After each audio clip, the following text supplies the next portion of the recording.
Buenos días para todos. Asocreto, el Laboratorio del Concreto, Noticreto, y el Instituto del Concreto les damos la bienvenida a la conferencia Que el control de calidad no se le convierta en un problema, que corresponde a la quinta de las 6 conferencias que conforman la serie de supervisión técnica del concreto. El programa de conferencias virtuales que venimos desarrollando nos ha permitido llegar a ustedes con información técnica actualizada y de utilidad mientras dura la emergencia del COVID-19. Hemos alcanzado más de 2.500 personas en las últimas 3 semanas, y en este momento ya tenemos casi 400 personas conectadas para esta sesión. Tuvimos unos problemas para el ingreso, pero ya se solucionaron y esperamos completar nuestras 500 conexiones hoy, y en este momento pasaremos a presentar la conferencia a través de YouTube Live. Agradecemos a Argos y a AdCall el patrocinio de esta videoconferencia que hace posible llegar a ustedes con este programa en forma gratuita. Los invito a ver un video promocional de Argos. En Argos aplicamos toda nuestra experiencia en el mundo de la construcción para poner en manos de los expertos las mejores soluciones para sus proyectos. Por eso desarrollamos el cemento industrial.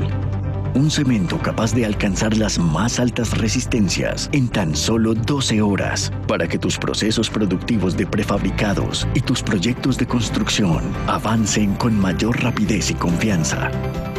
Esto lo convierte en la mejor solución para la producción de prefabricados de pequeño, mediano y gran formato. También en la elaboración de concretos para construcción de sistemas industrializados. Y especialmente para los proyectos de construcción que requieran concretos con requerimientos de altas prestaciones iniciales. Disponible a granel. Así tienes a tu alcance la mejor solución de Argos para concretos. La solución de los expertos. Argos, imagina todo lo que podemos construir juntos. Agradecemos el apoyo de la Planta de Tratamiento de Aguas Residuales Petar el Salitre, la CAR y el Banco Mundial, entidades comprometidas con fomentar espacios de transferencia de tecnología como este. Somos Asocreto, la Asociación Colombiana de Productores de Cemento y Concreto. Fuimos creados en 1985 y desde entonces promovemos el buen uso del concreto, la actualización del sector de la construcción en la tecnología del concreto a través de eventos y publicaciones, y por la buena imagen de la industria concretera en Colombia.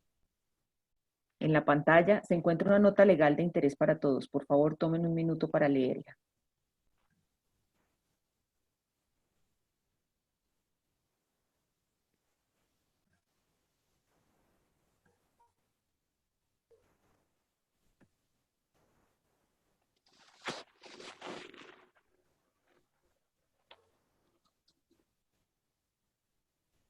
Antes de iniciar la conferencia, voy a tomarme un minuto para informar sobre algunos de los productos y servicios que tenemos en Asocreto para ustedes.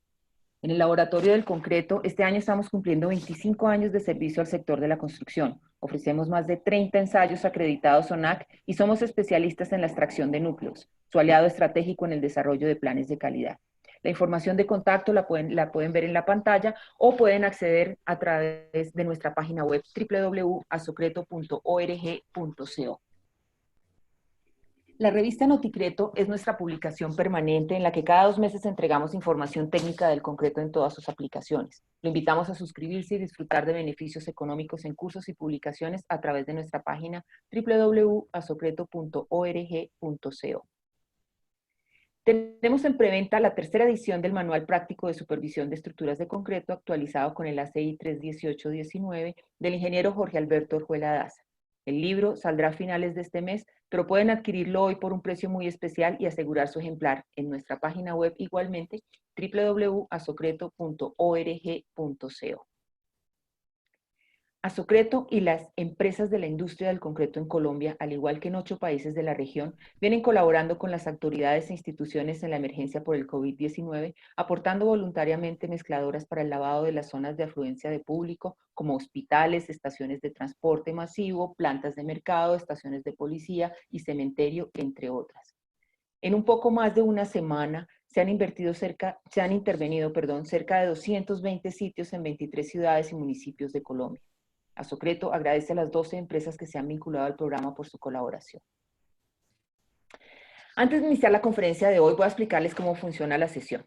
A lo largo de la conferencia ustedes pueden formular sus preguntas a través de la herramienta de preguntas y respuestas en su pantalla. Al final tendremos un tiempo para darles trámite con nuestra conferencista. Por favor, no usen el chat para preguntas técnicas porque no quedarán registradas y no se les va a poder dar respuesta. La memoria técnica de esta conferencia será enviada mañana al correo que registraron en su inscripción y en el cual recibieron el link para ingresar. Luego de estos anuncios, ahora sí vamos a dar comienzo a la conferencia de hoy. Que el control de calidad no se le convierta en un problema. La número 5 de la serie de supervisión técnica de estructuras de concreto a cargo de la ingeniera Sandra Reina Guerra. Quienes no hayan podido acceder a las 4 anteriores pueden hacerlo a través de nuestra página web en el link de YouTube, la pueden revisar nuevamente, o para quienes no hayan la pueden encontrar ahí o en la plataforma de Argos 360.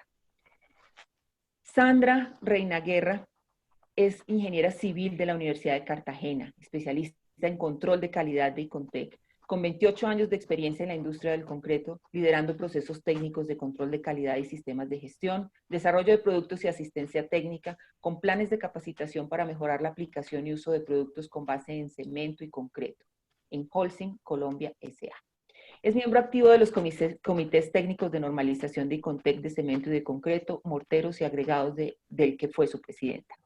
Directora y colaboradora en tesis de grado, de pregrado y especialización en universidades como Javeriana, Andes, Militar Nueva Granada, Piloto y Católica, en diversos temas que involucran materiales de construcción, especialmente cemento y concreto.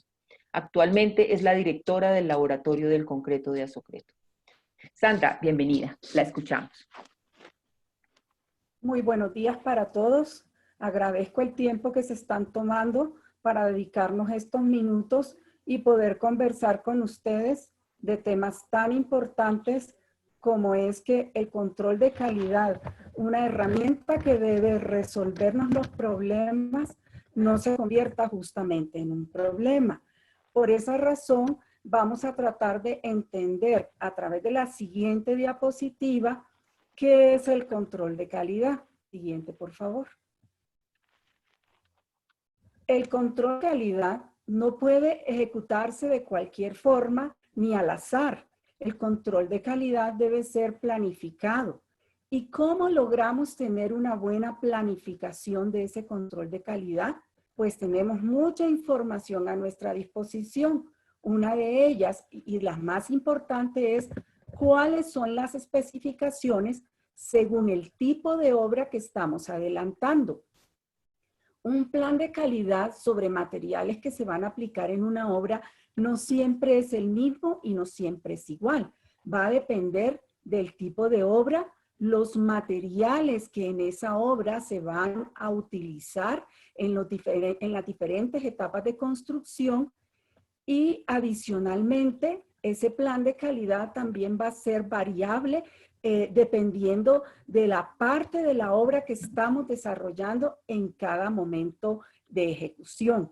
Por esa razón, el plan de calidad debe estar pensado desde el inicio y los primeros procesos constructivos que se van a llevar a cabo hasta el final con los últimos procesos que cierran y terminan la obra para su entrega de acuerdo a esas especificaciones, no sin tener en cuenta cuáles son esos métodos de verificación de ese plan de calidad y las frecuencias con que estas verificaciones deben realizarse.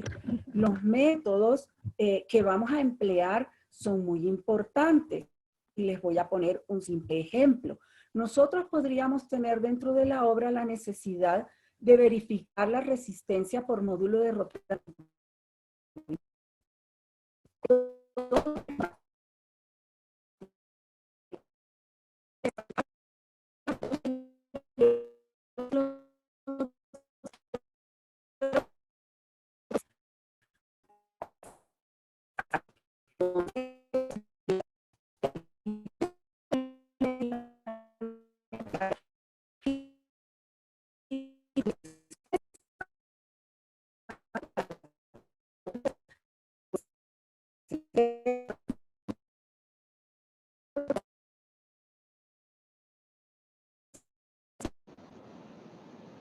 De acuerdo a los métodos obtenidos para su especificación.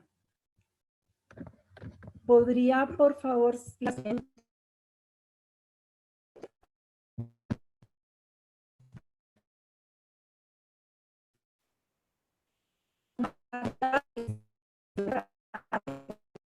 Sandra, discúlpame un Una momento, obra. por favor, Sandra. Es que parece que tenemos problemas de audio. Tu conexión, ¿Sí me están escuchando? ok, ya, ahora sí mejoró. ¿Sí? Sí, ya. Les decía que los materiales y los parámetros de control pueden ser evaluados en una obra, dependen de la etapa de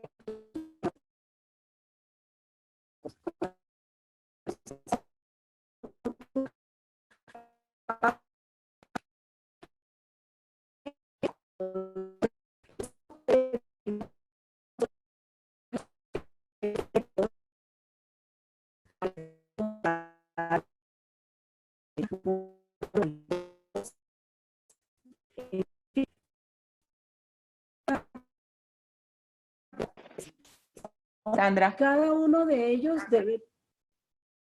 Sandra, paremos un momento, por favor, porque está muy mala la señal de audio.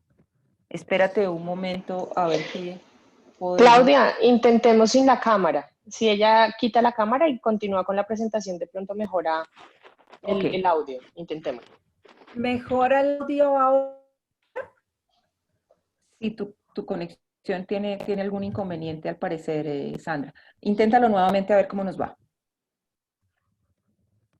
¿Mejoró el audio ahora? Sí, señora, está Sí, está mejor. mejor. Dale. Ok. Entonces le decía que para los diferentes materiales que pueden estar presentes en la obra, podemos tener para cada uno de ellos un plan de calidad.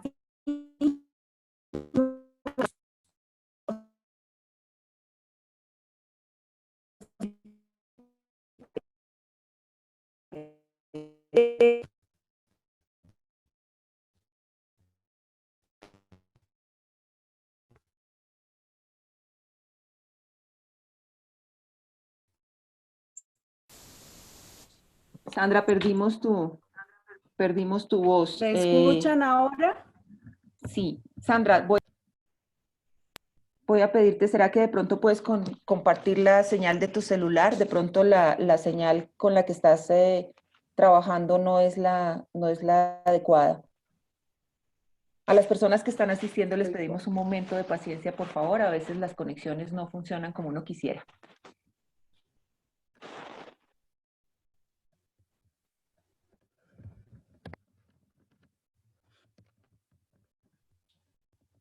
¿Mejora ahora? Estamos escuchándote mejor. Perfecto. Entonces vamos a continuar. Siguiente slide, por favor.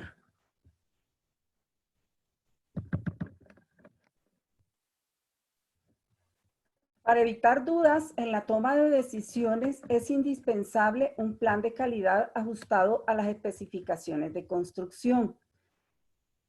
Cada una de las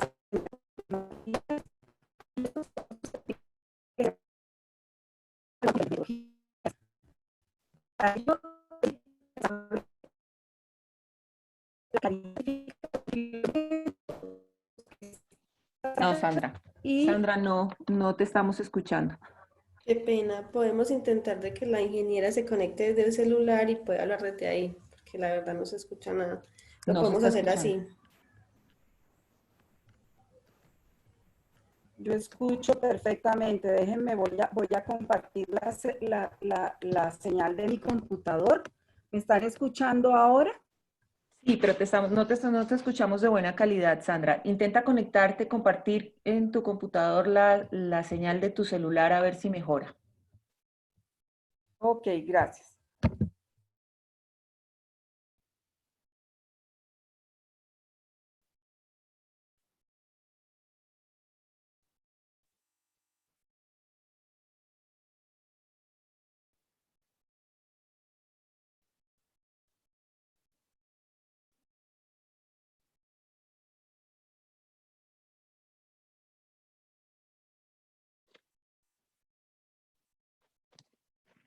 Vamos a esperar que la ingeniera Sandra tenga su conexión un poco más estable para reiniciar.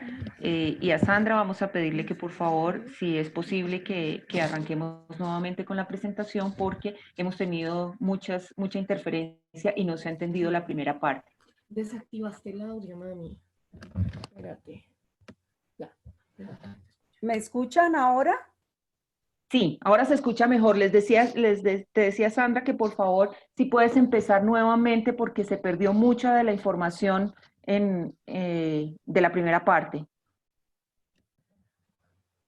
Perfecto. Entonces, hablábamos que el control de calidad está basado en la necesidad de poder generar un control sobre las especificaciones que tiene un tipo específico de obra mediante materiales en diferentes partes del desarrollo de la obra. Pero este control sobre estas especificaciones deben estar ajustadas a unos métodos y, lógicamente, esos métodos van a ser impactados por la mano de obra. Con toda esta información es que nosotros podemos planificar la calidad de un control en una obra según su tipo y los materiales presentes en las diferentes partes del desarrollo de la misma, basado todo en las especificaciones del proyecto, que puede ser de diversos tipos. Siguiente slide, por favor. Estos materiales y parámetros de control pueden ser evaluados en una obra dependiendo de la etapa de la construcción en la que nos encontremos. Podremos tener unos materiales en cimentación, otros en estructura y otros en acabados. Y como resultado podemos evaluar suelos, concretos, aceros, unidades de mampostería, morteros, baldosa, incluso pegantes de unidades de enchape. Siguiente, por favor. Para evitar dudas en la toma de decisiones, porque todo este plan lo hacemos para controlar la buena ejecución de la obra y para saber que vamos en el camino correcto de lograr las especificaciones definidas durante el proyecto, este plan de calidad ajustado a esas especificaciones de construcción, donde se tienen en cuenta todos los materiales, los cuales son susceptibles a ser evaluados, es indispensable que haya claridad en las especificaciones y en los métodos que se van a aplicar para su evaluación, para así no obtener diferencias en el resultado.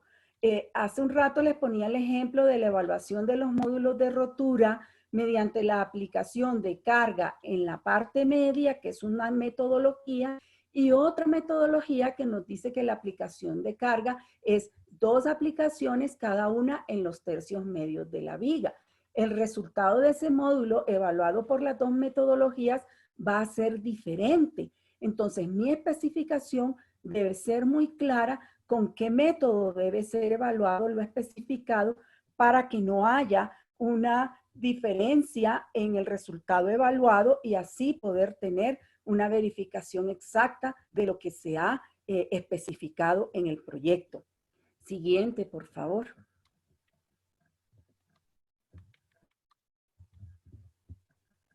La base de un plan de calidad lo encontramos en los diseños que nos van a dar como resultado las especificaciones y también las cantidades de obra. ¿Para qué me sirven las cantidades de obra?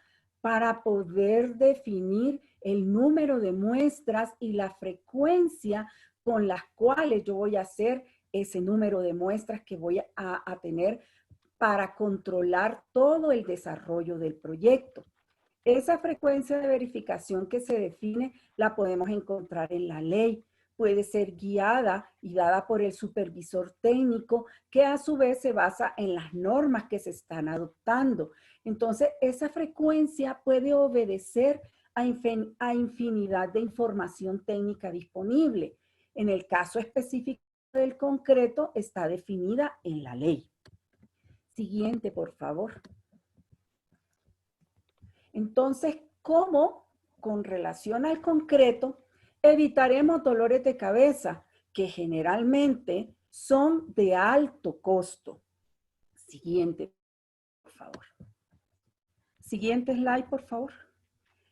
En la NSR 10, en el capítulo 5, que es el que se dedica a definir todos los requisitos necesarios para realizar y controlar un diseño de concreto, nos da una información muy importante, como es que la frecuencia de ensayo para el concreto debe ser una vez por cada 40 metros cúbicos o por lo menos una vez por día según tipo de concreto, cuando el valor de colocación de concreto sea inferior a esos 40 metros cúbicos. Incluso habla que si el valor es inferior a 10 metros cúbicos, debe ser a criterio del supervisor de la obra. Esto es importante, ¿por qué? Porque muchas veces colocamos pequeñas cantidades de concreto diferentes a lo habitual y sí debemos tener un récord de información de cómo se comportó ese material dentro de la obra y dentro de la estructura. Entonces, siempre es importante aplicar el criterio de evaluación, además de la frecuencia solicitada por las normas. También nos define edades de control. Acuérdense que el concreto es un material que no obtiene su resistencia de forma instantánea ni de forma inmediata. Él tiene algunas edades típicas de control que muchos las conocemos como 3, 7, 28, 14, 21 o 28 días. Como no vamos a hacer todas esas edades en el control, ¿de qué va a depender esas definiciones de edades de control? El primero y el mandante va a ser cuál es la especificación del concreto, a qué edad el concreto va a cumplir con su especificación. Si lo queremos que la cumpla 28 días, pues necesariamente una edad de control tendrá que ser los 28 días. Si necesitamos desencofrar a los 7 o a los 14 días, una edad de control debe ser la edad de desencofre, o si vamos a desencofrar al día siguiente. Entonces, esas definiciones de edades de control, solamente hay una edad que es obligatoria, que es la especificación del concreto y a qué edad se cumple. Y las otras van a depender del proceso constructivo que yo estoy adelantando y la información que requiero para que ese proceso constructivo se pueda llevar a cabo con los controles que se han definido. Un resultado de resistencia debemos tener claro que es como mínimo el promedio de 2 especímenes. Lo ideal, según el tamaño del cilindro que vamos a utilizar para evaluar, incluso podría ser hasta 3 especímenes. Pero es un error y muchas veces es dinero perdido pensar que con un solo elemento, con un solo cilindro, vamos a obtener la información requerida para el concreto, porque esto no nos permite identificar si dentro de la muestra hay una variación. Esa variación dentro de la muestra es importante, ¿por qué? Porque el concreto es un material heterogéneo, conformado por granulares de diferentes tamaños, y según su composición y su diseño puede ser una mezcla muy cohesiva y estable, o podría tener algunos problemas de homogeneidad. Entonces, si yo tengo 2 especímenes y uno de ellos no parece ni siquiera primo hermano del otro, tengo que preguntarme, ¿mi muestra fue bien tomada? ¿La homogeneidad del concreto en el recipiente de toma fue bien hecha antes de poder conformar los especímenes? Ahí tengo que empezar yo a hacerme preguntas. La información me habla, pero me habla solamente si yo la analizo correctamente. Entonces es muy importante tener como mínimo 2 especímenes, ideal poder tener 3. Adicionalmente, tenemos que tener muy claro la competencia de las personas que ejecutan los ensayos. Todas estas recomendaciones tienen una importancia porque cada decisión que tomamos va a tener una consecuencia. Por ejemplo, si tenemos información de los elementos que componen la estructura y permite realizar estadísticas de comportamiento cuando tomamos concretos con las frecuencias pedidas por la norma. Nos permite tener toda esa información. Para controlar los pasos del proceso, las diferentes edades de control. Para controlar los valores y ver sus tendencias y que nos identifiquen fallas en el control. el número de especímenes y la competencia de las personas que ejecutan el ensayo. Siguiente, por favor. ¿Qué me da un método de ensayo?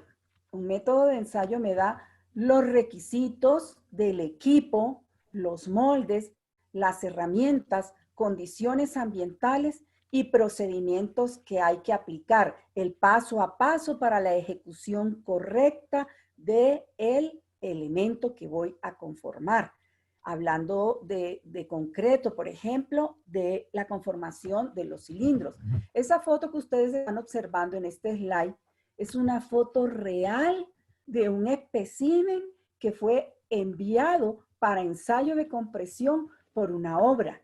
Cuando nosotros vemos esa conformación, nos damos cuenta que técnicamente las personas que están manejando el control de calidad o no están haciendo la supervisión adecuada, o la persona que toma las muestras, las desencofra, las guarda y luego las entrega para el laboratorio, no tiene los conceptos claros de qué es una muestra de concreto, porque fue una muestra real que, como todos sabemos, no puede ser ensayada porque no cumple con las dimensiones ni la conformación que la norma y que la manera de evaluar el concreto nos solicita. Por ejemplo, en los métodos podemos encontrar información como la de esta tabla, donde nos da requisitos para la varilla compactadora. Requisitos para la varilla compactadora que en muchas obras es cualquier varilla que cortamos en la herrería de un concreto corrugado que no tiene las puntas redondeadas. Eso es un error porque ese es un elemento de conformación de muestra que no está acorde a los requisitos de las herramientas que menciona el método. Entonces, las personas que ejecutan el control de calidad deben conocer los métodos, deben saber cuáles son los requisitos de esos métodos, de esos equipos, de los mismos especímenes que se conforman en el momento del control de calidad, porque ese material que vamos a evaluar va a decir algo acerca del concreto y podría decir algo muy correctamente evaluado o podría dar un error muy grande en la información que nos están suministrando. Siguiente, por favor. Siguiente, por favor.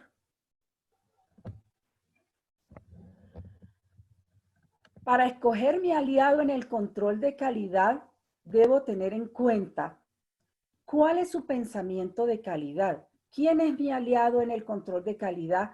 Mi laboratorio. Entonces, debo conocer su pensamiento de calidad. ¿Es acreditado? ¿Cómo está frente a los requisitos de una acreditación? ¿Qué sistemas internos de calidad tienen para garantizar que sus procesos internos también son los adecuados en la ejecución de los ensayos? ¿Está dispuesto a capacitarme? ¿El estado de los moldes que alquila realmente me van a generar a mí unas muestras que están adecuadas y cumplen con los requisitos que pide el método? Uno de los errores más comunes es que los moldes a veces se encuentran deformados o que el paralelismo de las caras en las cuales se aplica la carga no se está cumpliendo. Acuérdense todos, una carga para el caso de la aplicación de carga de un cilindro debe ser axial. Eso significa que no hay una descomposición de la carga vertical, que es una carga vertical pura. En la medida en que el paralelismo de las caras de aplicación de carga se mueven, empiezo a descomponer en dos vectores esa carga, generando un resultado erróneo o generando deformación en el borde del cilindro y unas fisuras que se ubican en ese borde inicial. Por eso es tan importante que mi laboratorio me genere información acerca del tipo de falla y yo poder hacer una interpretación correcta de ese tipo de falla, porque me puede dar información acerca de la conformación de la muestra, me puede dar información acerca de la calidad de los moldes. Pero lo más importante no es que me la dé la muestra, sino que yo haga un control sobre esos moldes, un control sobre esos procesos, un control sobre esa forma de conformación de la muestra para que mi muestra me dé información correcta. También es importante cómo están transportando mis muestras, cómo aplican la velocidad de carga estipulada por la norma. Hay una velocidad de carga que es importante. ¿Por qué? Porque si yo aplico más rápido que la velocidad estimada en el ensayo, los resultados podrían tender a ser menores de los que realmente tiene el concreto. Si mi velocidad de carga se disminuye, podría suceder que yo logre una mayor aplicación de carga. Y en los dos casos, en ninguno de los dos casos estoy dando la información correcta del material. Entonces es muy importante revisar todas estas cosas en mi aliado en control de calidad, que es el laboratorio. La condición de ensayo del espécimen. Esto es muy importante. La norma dice que un espécimen de concreto debe ensayarse en estado húmedo. Yo no puedo sacarlo, dejarlo 2, 3 horas por fuera y luego ensayarlo. Yo debo sacarlo de su condición de curado, ya sea una piscina, ya sea un carto de curado, y ensayarlo en el menor tiempo posible. Esto es muy importante porque todos los poros del concreto van a estar llenos de agua y eso me va a permitir a mí una aplicación de carga distinta que si los poros de agua del concreto están vacíos. Entonces, esa condición del espécimen es muy importante.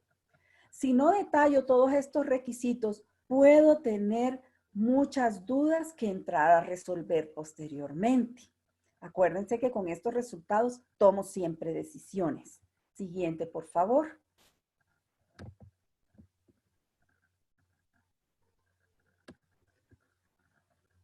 ¿Cómo se resuelve una duda de calidad?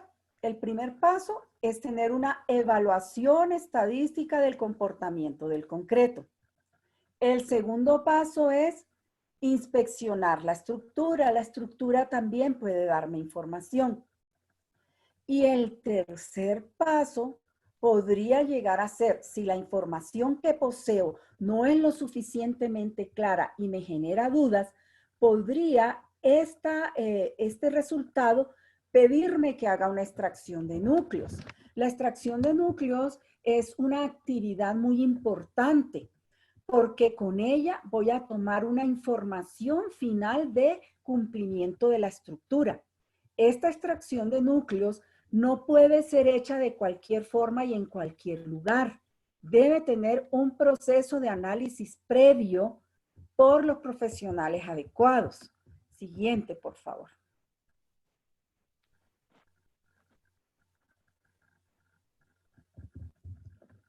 En la evaluación de estadística, un primer paso es mirar la homogeneidad de mi muestra. Esa homogeneidad de la muestra casi nunca la vemos, pero es importante. ¿Por qué?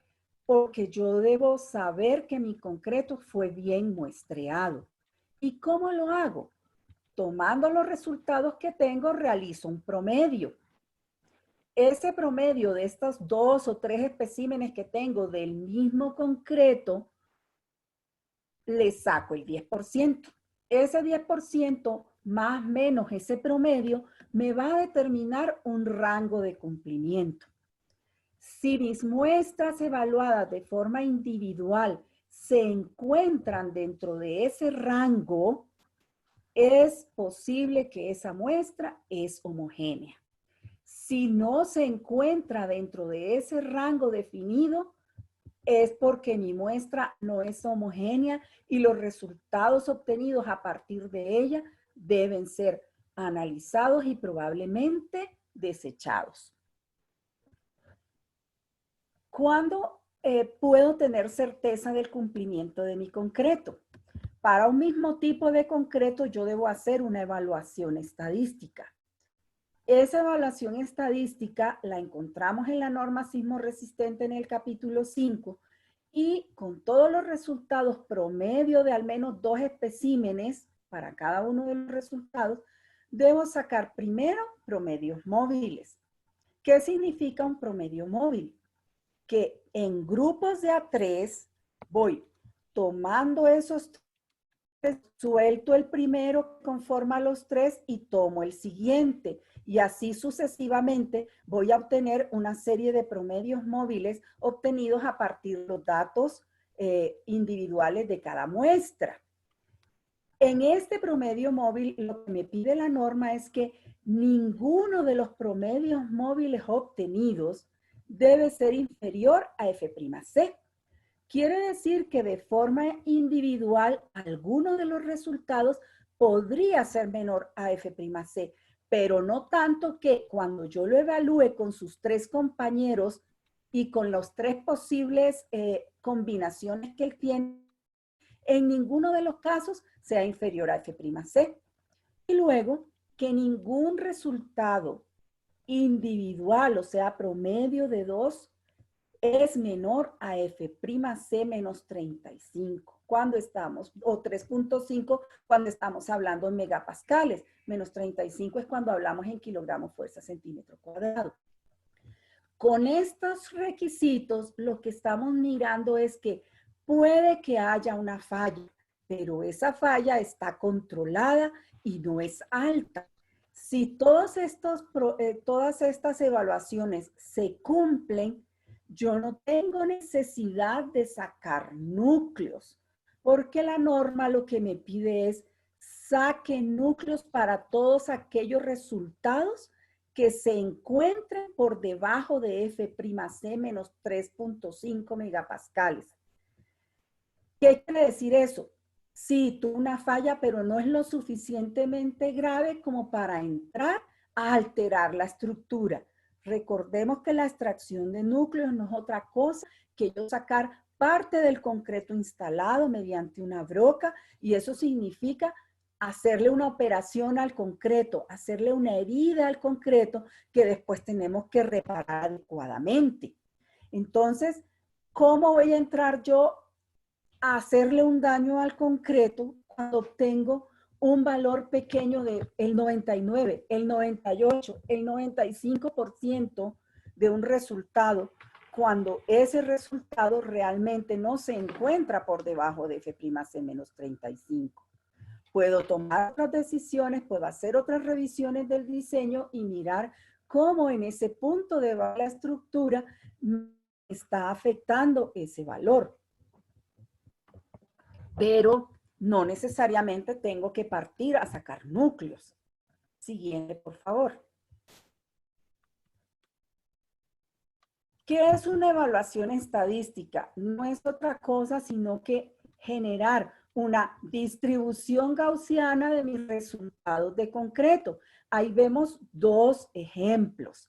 En esos dos ejemplos podemos mirar un concreto, el de la curva verde, que está muy bien diseñado, que se encuentra en una curva muy cerrada. ¿Qué quiere decir eso? Que su desviación es pequeña y que los valores se encuentran alrededor de un promedio con una desviación pequeña. La curva azul, por el contrario, me está dando el ejemplo de un grupo de resultados de un mismo concreto con una desviación muy alta.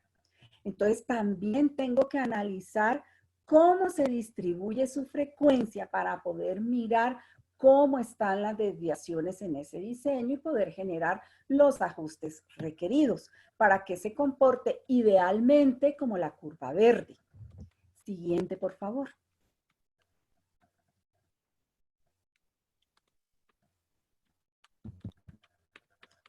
Yo podría tener algunos criterios. Estos son unos criterios que están expresados en la ACI 214, donde me dice que de acuerdo a la desviación estándar, yo puedo determinar qué tan bueno es el resultado de este control. Entonces me dice que si estoy menor a 3 es excelente, si me encuentro entre 3 y 3.5 es muy bueno, y que si es bueno, está entre 3.5 y 4. Ojalá no quisiera estar ni en aceptable ni en pobre. Estar en condiciones de aceptable o pobre hacen de una mezcla, piden mayor contenido de cemento. para generar mayor control sobre las variaciones. Entonces se vuelve una mezcla más costosa. Entonces, sí es importante saber que mi desvío estándar en la evaluación del concreto me califica qué tan controlado se encuentra la producción de ese concreto. Siguiente, por favor.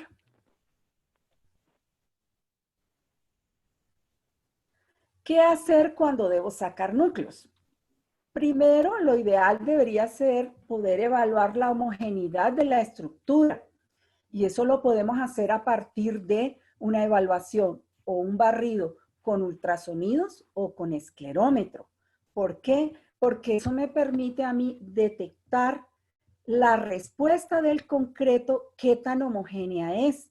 Poder identificar de pronto zonas donde la colocación del concreto no fue la mejor y así poder identificar los mejores puntos para la extracción de los núcleos. También debo solicitar al diseñador los sitios que estructuralmente son más adecuados para esa extracción. ¿Por qué? Porque acuérdense que el diseñador sabe cuáles son los puntos de inflexión de su estructura, dónde se encuentran los momentos, dónde están las mayores cargas. Él tiene toda la información acerca de los puntos críticos de la estructura y por lo tanto, él seguramente definirá los sitios adecuados para tener una evaluación correcta, que no dañe la estructura en los puntos críticos, pero que me dé la información que necesito para hacer la evaluación posterior. También es importante suministrar esta información al técnico del laboratorio para que él realice la extracción en función de toda esta información, para que él tenga previamente definidos esos sitios deseados y que han sido analizados por el personal técnico y responsable de la obra, para que esa extracción nos dé la información que todos requerimos. Siguiente, por favor.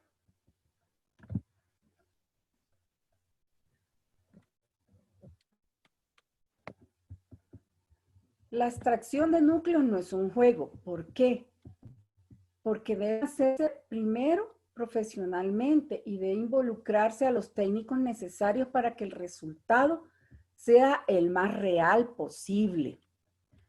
Las decisiones a partir de los núcleos son siempre costosas, porque un núcleo o me aprueba una estructura o me pide hacer una recuperación de esta estructura por diferentes métodos y en diferentes dimensiones según los resultados que se evalúen. Entonces, eso generalmente va a tener un costo que va a ser siempre superior al costo de construcción. Reconstruir siempre resulta más costoso porque tengo que demoler a veces parcialmente algunos elementos para poderlos recuperar o reforzar unos elementos y eso va a requerir de procesos constructivos, de impactos financieros en la obra por tiempo perdido. Va a tener otros costos que es la disminución de la velocidad de avance de la obra, porque probablemente el tener que intervenir zonas inferiores del avance nos van a frenar de alguna manera la posibilidad de seguir colocando carga en esa estructura. Entonces, hay algunos estudios que se han hecho y algunos de ellos indican que podríamos en la recuperación de una estructura que no ha cumplido la especificación del concreto, podríamos gastarnos casi 10 el valor inicial de esa estructura. Y ese valor realmente ha sido revisado y en muchas ocasiones está muy cercano a esas 10 veces más que el valor inicial del concreto instalado. Quiere decir que si hacemos un ejemplo, si un metro cúbico de concreto pudiera valer hoy día 300,000 pesos para hacer fácil la operación, 10 veces eso, ¿cuánto dinero es? Para que ustedes tengan la dimensión de lo que puede costar la reparación de una obra de concreto. Los requisitos de la NSR nos dicen que para poder nosotros decir que la extracción de los núcleos nos permitió liberar la estructura y decir que es estructuralmente adecuada, los resultados evaluados en los núcleos extraídos deben dar al menos un promedio de 3 de ellos, el 85% de la resistencia estructural deseada, pero que ninguno de los que conformaron los 3 del promedio debe estar por debajo de 75% de manera individual. Entonces, si mis 3 núcleos para calificar un concreto de una estructura me permiten cumplir esto que el código me pide, yo puedo liberar y decir que mi estructura es adecuada.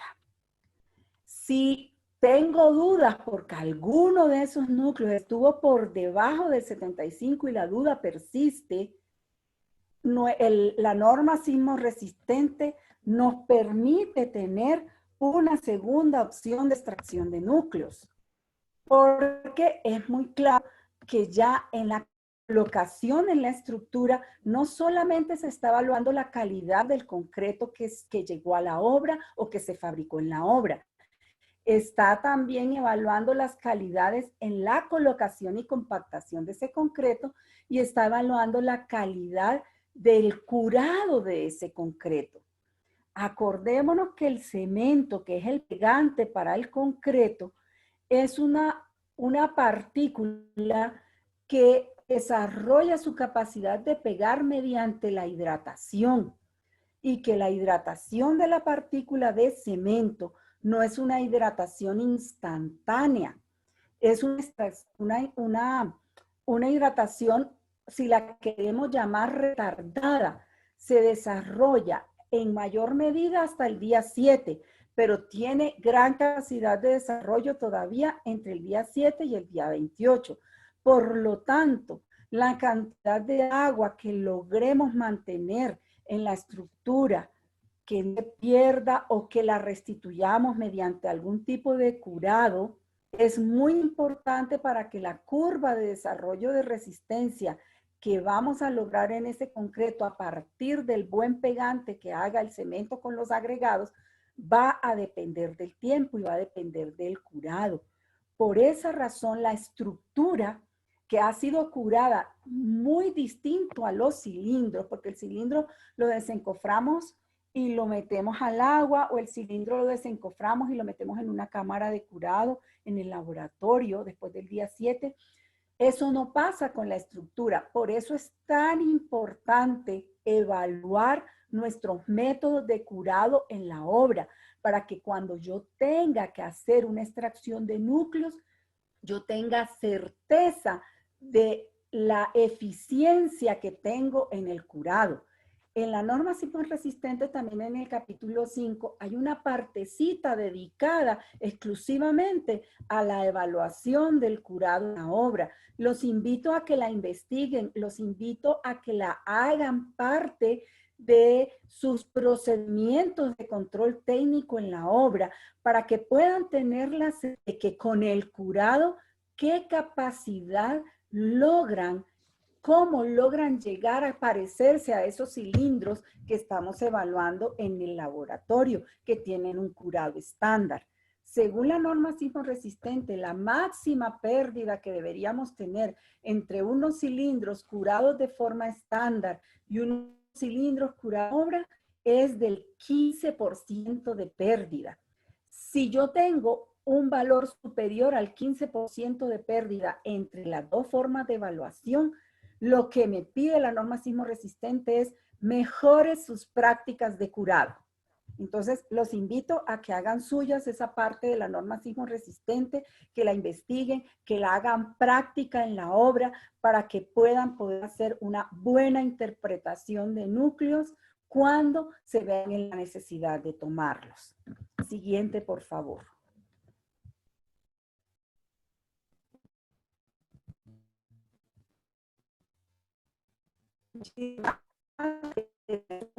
Para preguntas, las cuales pues trataremos de resolver. Probablemente hayan más preguntas que las que tenemos capacidad de resolver, pero las que queden sin respuesta, en esta charla, pues las haremos por vía correo. Recibirán ustedes en los próximos días esas respuestas. Bueno, muchas gracias, Sandra. Como les había anunciado, vamos a tener unos minutos para atender las preguntas que los asistentes han ido formulando a lo largo de la conferencia. Nos acompaña el ingeniero Diego Jaramillo, gerente técnico de Asocreto, quien va a formular las preguntas que fueron recibidas. Aquellas que no alcancemos a contestar, Sandra gentilmente va a darles respuesta y les estaremos enviando a cada uno al correo que tienen registrado la respuesta. Diego, un saludo para ti, adelante. Buenos días para todos, buenos días Sandra, Claudia, ¿me escuchan bien? Perfectamente. Sí, señor. Bueno, Sandra, primero felicitaciones por la presentación, muy clara, muy didáctica. Tenemos una buena cantidad de preguntas, vamos a evacuar solamente algunas, tratando de que se ajusten al tema. Bueno, yo tengo, primera pregunta, tú hablaste algo de la práctica común que existe de ensayar un solo cilindro y a edades diferentes, por ejemplo a 3 días, a 7 días, y si ese cilindro da más o menos dentro de un porcentaje no se ensayan a 28. ¿Qué opinión tienes sobre esa práctica? ¿Qué riesgo puede tener una práctica de ese estilo? Bueno, con relación a los diferentes cilindros que se toman de un mismo concreto y que están destinados a mirar la curva de desempeño del concreto, siempre es bueno ensayarlos, primero por parejas, por lo que les decía. Si un solo cilindro me da un resultado dudoso, yo no puedo evaluar la calidad del muestreo. Hacer varios cilindros de un mismo concreto lo que busca es garantizar que la metodología de homogenización ha sido bien aplicada y que los cilindros al ensayarlos todos se parecen. Si todos se parecen a una misma edad al ensayarlos, lo que está diciendo es el concreto es homogéneo, la muestra fue bien tomada, por lo tanto valida el resultado. Si yo un concreto que está especificado a 28 días lo evalué a 14 y me dio el 100%, pero tengo unos cilindros para evaluar a 28, siempre es importante ensayarlos a 28. ¿Por qué? Porque con esa información puedo completar la curva de desempeño y puedo saber en un momento dado qué porcentaje de desarrollo de resistencia tiene ese tipo de cemento que estoy empleando entre 14 días y 28. Y esa información analizada estadísticamente me podría permitir, cuando tenga de pronto algún error, que por mal almacenamiento en la obra se perdió un cilindro y no lo puedo evaluar, o una pareja decide evaluar, podría, con base en ese comportamiento estadístico del concreto, poder proyectar esa ganancia de resistencia que puede tener entre una edad y otra. Toda la información que nos da un sistema de calidad, en un momento dado, puede ser usada para dilucidar una duda que tengamos. Por eso pienso que toda la información obtenida a partir de un concreto debe ser siempre obtenida, y no importa que ya nos dé a una edad anterior.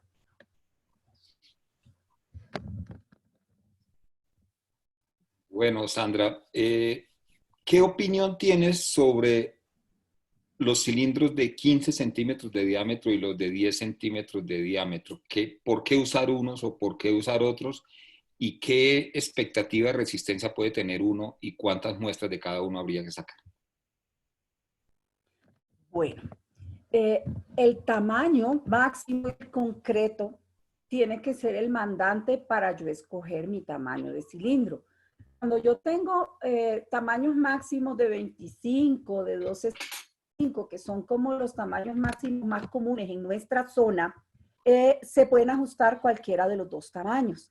¿Qué ventaja tiene el pequeño, el de menor tamaño, sobre el de mayor? Primero, que ergonómicamente, por salud ocupacional, por manejo de muestras, por espacio en la obra, por condiciones operativas, es mucho más adecuado, porque genera salud en nuestra gente, genera buena operatividad en los espacios que muchas veces en las obras son limitados. ¿Qué sucede cuando es más pequeño? Que sí debo tomar por lo menos 3, porque tiende a haber una variación mayor en el resultado. Y por lo tanto, la homogeneidad en el momento de la toma de la muestra es más exigente mientras más pequeño es el espécimen, porque estoy tomando una muestra más pequeña. Entonces, debo ser más cuidadoso mientras más pequeño es mi cilindro. Pero todos son adecuados y todos tienen beneficios. La repetición de cargas en el manejo de los cilindros, cuando más pequeños son, pues la carga, lo que pesa un cilindro más pequeño, pues se disminuye de mente y eso es favorable para la salud y podemos obtener un buen control de calidad a partir de ellos. Bueno, Sandra, fuera de la edad obligatoria, pregunta Leonardo, fuera de la edad obligatoria de 28 días, ¿qué otras edades se recomiendan? Y empato con otras preguntas. Hay muchas preguntas sobre los testigos a 56 días. ¿Qué opinas de esa fecha de 56 días o de fechas inferiores, 7, 14, 3 días inferiores a las 28? Como les decía, las edades de control las define uno dependiendo del tipo de construcción que esté adelantando. Por ejemplo, si voy a hacer elementos que van a ser postensados, tengo un plan de postensionamiento que ha definido el diseñador, pero el diseñador ha dicho, tensione a 24 horas, tal porcentaje de tensionamiento, pero mínimo con tal resistencia en el concreto. Entonces, ese valor de 24 horas para ese plan de tensionamiento es deseable. Luego dice, tensione otro porcentaje en 3 y 4 días, pero mínimo con tal porcentaje de resistencia. Ese proceso constructivo, las edades de control van a ser construidas de acuerdo a ese requisito del proceso. Si estamos hablando, por ejemplo, de pilotes prefabricados, los pilotes prefabricados van a tener unas edades críticas en el momento de su izaje para almacenamiento antes de transportar al sitio de hincado. Entonces, no solamente vamos a necesitar la resistencia en el momento del hincado del elemento, sino también según el plan de izaje y de acomodamiento, cuando lo quito del sitio de fundida y lo llevo al sitio de almacenamiento, debe tener una resistencia mínima para que con ese plan de izaje que se tenga, la estructura, o sea, el pilote que hemos fundido, se pueda transportar. Entonces, ese momento deberá ser evaluado por una resistencia del concreto para confirmar que el elemento puede ser movido.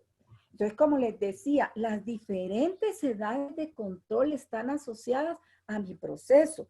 Si yo voy a desencofrar, que podría desencofrar al día siguiente, podría desencofrar a los 3 días, a los 7 días, a los 14 días.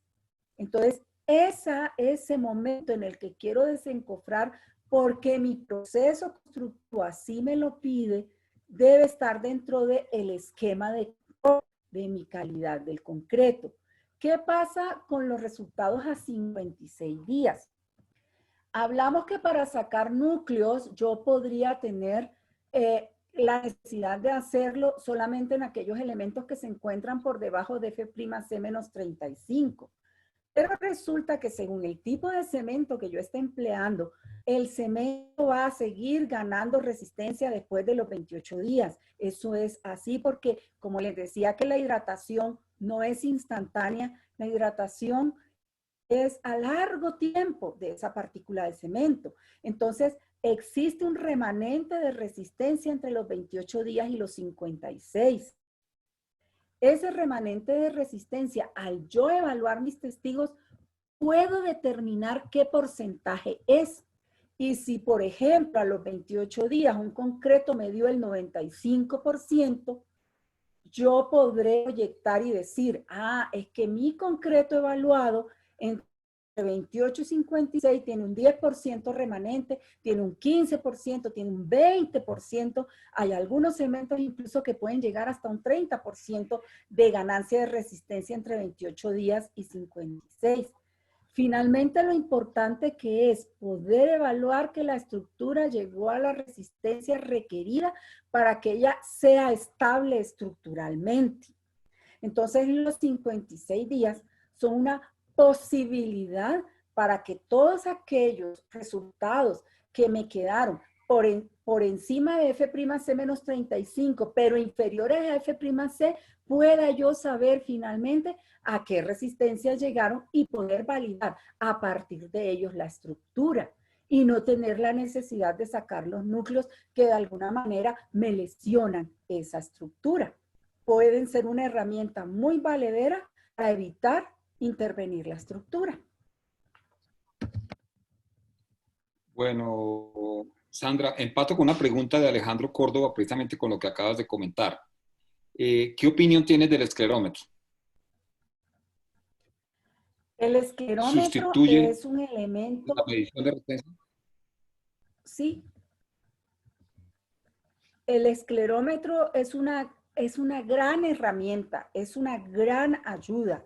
¿Por qué? Porque me permite a mí, por comparación con estructuras ya liberadas, saber cuál es el reflejo del rebote. El esclerómetro me puede dar un grado de tranquilidad, mas no me va a dar una resistencia. El esclerómetro me puede decir qué tan homogénea es mi estructura, y una estructura en duda, qué tanto se parece a una estructura que ya no está en duda y que fue liberada. Y ahí lo que hay que aplicar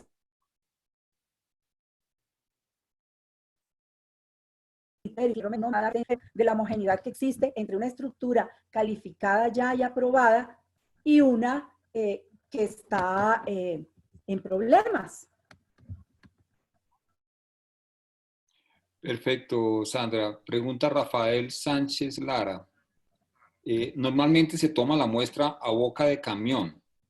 La pregunta es, ¿no es mejor tomar la muestra a boca de fundida? Finalmente, la metodología no dice en dónde ni cómo.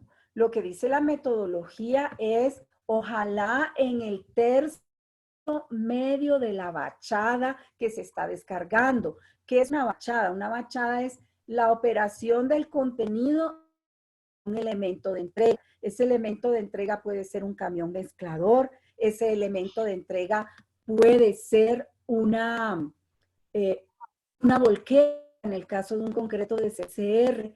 Y lo que está diciendo es que se tome no al inicio ni al final de la descarga del concreto, que se tome en la parte media. Puede ser en la salida del camión, porque no, finalmente el camión tiene unos elementos internos que lo que están haciendo es homogenizando el concreto. Lo que es importante es que sea tomada en la cantidad necesaria. Muchas veces en la obra pasan un baldecito concretero y hacen 2 cilindros, pasan otro baldecito concretero y hacen otros 2. Lo ideal es que no, que utilicen una carretilla para tomar el volumen total de la muestra, la homogenicen y entonces sí tomar su muestra.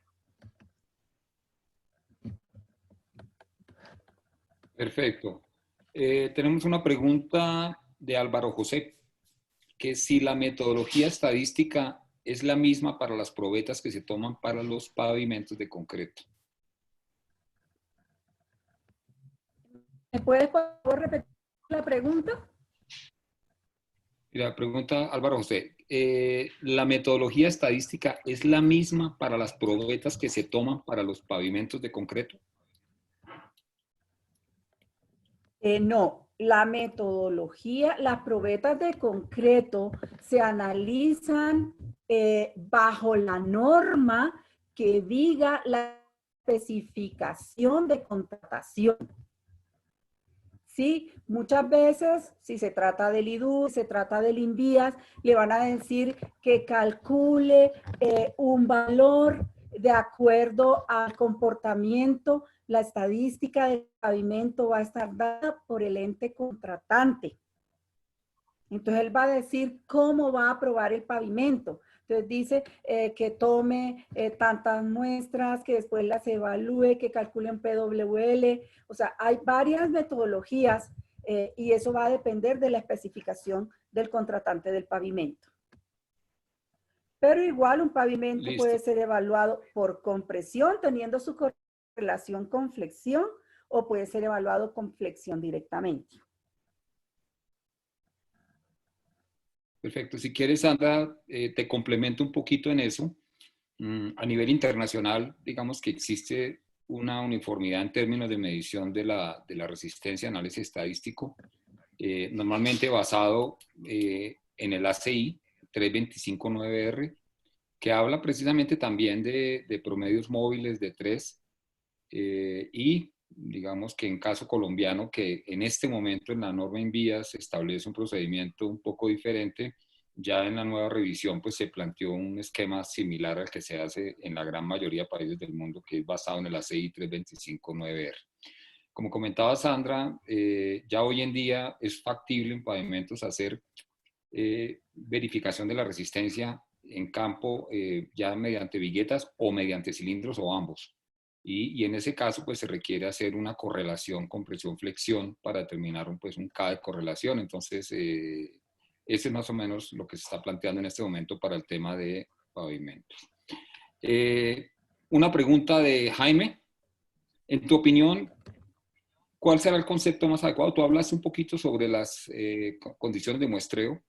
Si por metro cúbico o por metro cuadrado, ¿qué consideras tú que sería ideal, a pesar de que la norma ya establece pues, un parámetro en ese aspecto? A ver, en la norma sismo resistente se establece por volumen de concreto colocado. Sin embargo, dependiendo del tipo de estructura, llámese muro o placa, podría ser por metro cuadrado, así lo dice la ACI. Sin embargo, nuestra norma sismo resistente es muy clara en el capítulo 5 de la manera de evaluación. Cualquiera de los dos criterios es aplicable, porque finalmente cuando yo tengo estructuras planas, son losas o muros, pues hay un espesor y se está midiendo de forma indirecta un volumen. Perfecto. Eso, por ejemplo, no aplica ni a pilotes, no podría aplicar a otro tipo de estructuras que son distintas a los muros y a las placas. Entonces, pienso yo que metros cúbicos serán aplicables a cualquier tipo de estructura siempre. Perfecto, Sandra. Si quieres, vamos a hacer dos preguntas finales relacionadas con el tema de núcleos. Nos pregunta J, no dice el apellido, tiene una duda respecto al procedimiento de calidad en concretos en andenes. Tiene un andén de placa de 8 centímetros, no se tomaron los ensayos, los cilindros respectivos, y hay que sacar núcleo de ahí. Si es espesor de 8, ¿qué tipo de consideración se debe tener en cuenta para poder ensayar o para poder ajustar ese cilindro? ¿O qué otro tipo de prueba destructiva aplica? ¿Yo qué le diría?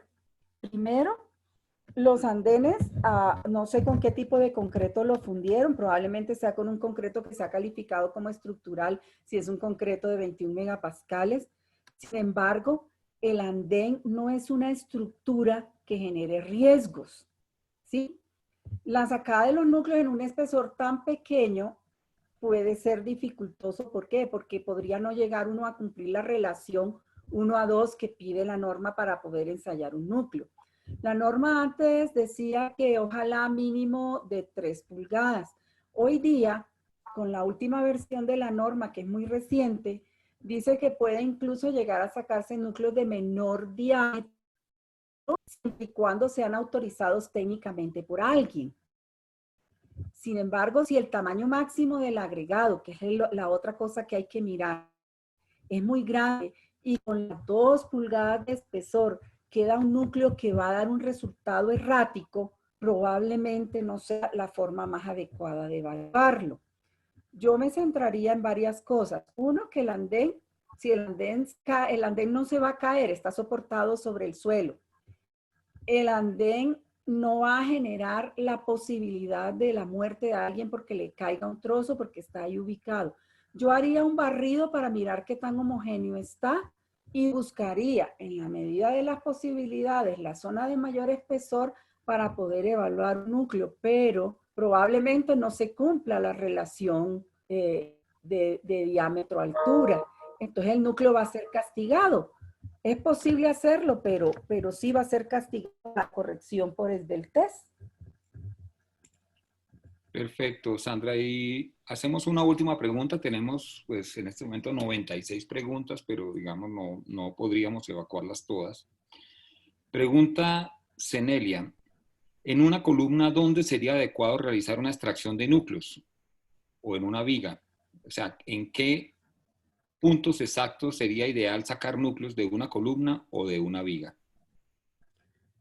Lo ideal es revisar la distribución de los aceros de refuerzo porque va a estar relacionado con eso. Cada columna y cada viga son diferentes, dependen cada una de su diseño.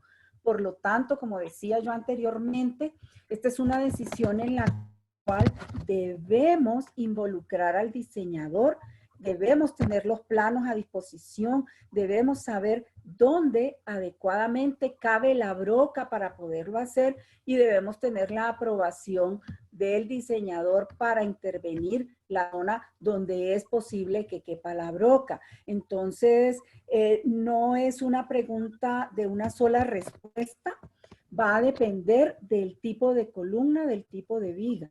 Lo ideal, como les decía, es ojalá estar en la zona media, donde habitualmente los flejes están más espaciados y se permite, y cuando me refiero a la zona media, me refiero más o menos al tercio medio, no necesariamente en la mitad de la viga, porque ahí es donde se va a presentar la máxima deflexión y ojalá pues no intervengamos esa zona, pero sí en la zona donde los flejes estén más espaciados. Y como les digo, siempre con el visto bueno del diseñador. Perfecto. Y me permito una última pregunta, Sandra. Sabes que en la NSR ahorita es obligación del supervisor aprobar el laboratorio que va a hacer el control de calidad de la obra. ¿Qué condiciones debería tener en cuenta ese supervisor o inclusive el constructor para seleccionar un laboratorio? ¿Qué condiciones le debería dar garantía y confianza y seguridad a ese constructor y a ese supervisor que debe tener el laboratorio? Yo siempre he dicho que para uno contratar un servicio, y el laboratorio es un servicio, uno debería hacer una auditoría de esa contratación de ese servicio. Debería revisar las condiciones ambientales del laboratorio, la experticia técnica de las personas que elaboran los ensayos de mi interés, cómo aplican esos métodos, qué tan rigurosos son en el registro y el control de la información. ¿Qué información adicional me están dando sobre la metodología de ensayo que estoy aplicando? Ese laboratorio, como dije en uno de los slides anterior, ¿qué pensamiento de calidad tiene? Porque si es un laboratorio que trabaja o está trabajando para una certificación, para que sus ensayos sean certificados, es importante porque piensan en calidad, porque piensan en hacer bien sus métodos, porque tienen un control sobre su sistema de evaluación. Hacer ensayos es un proceso. Hacer ensayos es tener una muestra, conservar esa muestra, tener trazabilidad sobre esa muestra y sobre los resultados que esa muestra va a dar para poder dar esa información a un cliente. Entonces, sí deberíamos ser un poco rigurosos en revisar todas esas condiciones acerca de el laboratorio que vamos a emplear para tomar decisiones en la obra, porque es que no es para un resultado de un método, es para tomar decisiones en la obra, por lo tanto son un pilar fundamental, porque en una obra toda decisión cuesta dinero. Bueno, Sandra, muchísimas gracias por estas respuestas. Como dijimos y Claudia comentó, las preguntas que se hicieron que no pudieron ser resueltas, pues se van a enviar a Sandra para que las responda y mandárselas a los asistentes y a las personas que las emitieron. Sandra, muchas gracias y felicitaciones por la presentación y te paso, Claudia, para que hagas los comentarios finales. Bueno, muchas gracias, Diego, por tu Muchísimas apoyo. gracias A Sandra, a Sandra, mil gracias por su presentación. Ha sido una jornada muy, muy interesante. Quiero antes de despedir esta jornada informarles que la próxima conferencia de nuestra serie tendrá lugar el próximo jueves a las 10 de la mañana y va a ser sobre la supervisión técnica y el seguro decenal a cargo del ingeniero Carlos Varela de Fasecolda. Esperamos allí poder tener información al respecto de esta normatividad que se viene muy pronto para todas los supervisores y para todos los constructores. Vamos a tener además una conferencia adicional, una especie de bonus track de este ciclo. Al final de la serie y como cierre el próximo martes 21 de abril, o sea, de hoy en 8 a las 10 de la mañana, vamos a tener un foro con un panel de especialistas que discutirán sobre los aspectos prácticos y las inquietudes en el ejercicio de la supervisión técnica. Como siempre, hay que estar pendientes en nuestra página para inscribirse y poder asistir. Allí vamos a tener todos los conferencistas que hicieron parte de esta serie, además del ingeniero Juan Gabriel Carreño, que es quien está a cargo de la actualización del título de supervisión técnica en la NSR 10. Les recomiendo asistir a este foro que va a ser de mucha utilidad para todos. Quiero dar un agradecimiento muy especial a nuestros patrocinadores Argos y Adcol, que han hecho posible la transmisión de esta serie de conferencias sobre supervisión técnica, y además contamos y agradecemos el apoyo de la Petar El Salitre y la Banco Mundial. Vamos a dejar en pantalla este código QR. Los invito a usarlo para acceder a la encuesta de satisfacción, en la que además nos podrán sugerir los temas sobre los cuales les gustaría que se hablara en el futuro. A ustedes, muchas gracias por su asistencia. Que tengan un feliz día. Nos vemos el jueves para la siguiente conferencia de la serie. Feliz tarde.